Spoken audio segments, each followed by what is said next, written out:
Oxford, England, July 1863. Everyone thought she had made it up, and she had tolerated more taunting and teasing from other children, more lectures and punishments from grown-ups than any 11-year-old should have to bear. But now, after 4 years, it had arrived. Her last, best chance to prove to them all that she had been telling the truth.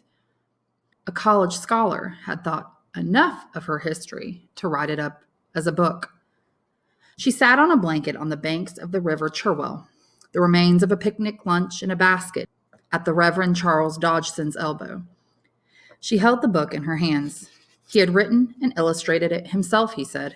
It had a nice weight and heft, felt substantial. It was wrapped in brown paper and tied with a black ribbon. Dodgson was watching her, anxious. Her sisters Edith and Lorena were hunting minnows at the river's edge. She untied the ribbon, carefully undid the wrapping. Oh, Alice's Adventures Underground. What sort of title was that? And why was her name misspelled? She had told Dodgson how to correctly spell her name, had even written it out for him. By Lewis Carroll, she read with growing concern. I thought it would be more festive than saying it was by a reverend. Festive?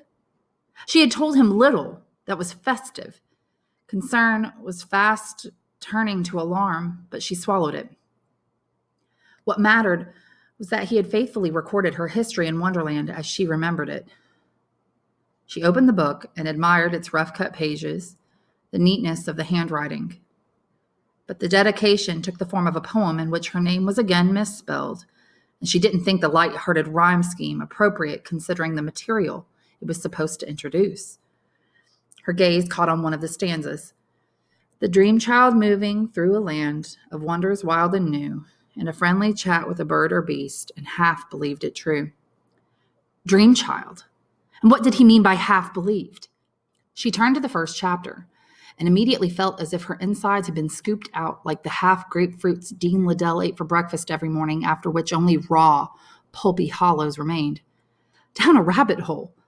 Where had the worrisome white rabbit come from? Alice, is something wrong? She skipped ahead, turned page after page. The pool of tears, the caterpillar, her Aunt read. It had all been twisted into nonsense.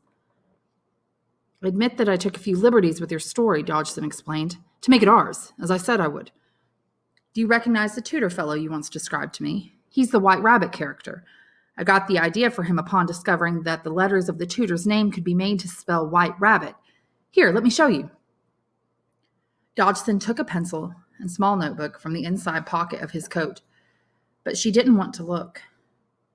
He had indeed said it would be their book, his and hers.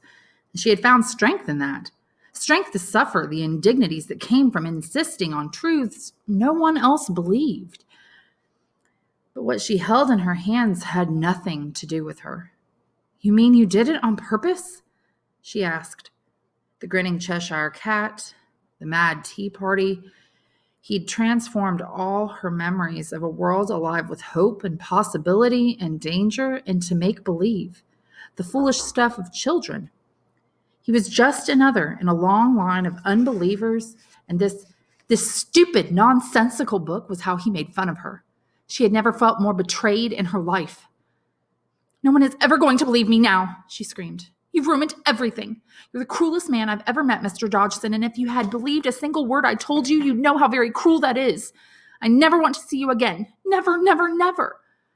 She ran, leaving Edith and Lorena to make their own way home, leaving the Reverend Dodgson, who considered children to be spirits fresh from God's hands, their smiles divine, and who thought there could be no greater endeavor, devoting all of his powers to a task for which the only reward was a child's whispered thanks and the airy touch of her pure lips, shaken, unsure of what had just happened. He picked up the book, still warm from Alice Liddell's touch, not knowing that it was as close to her as he'd ever be again.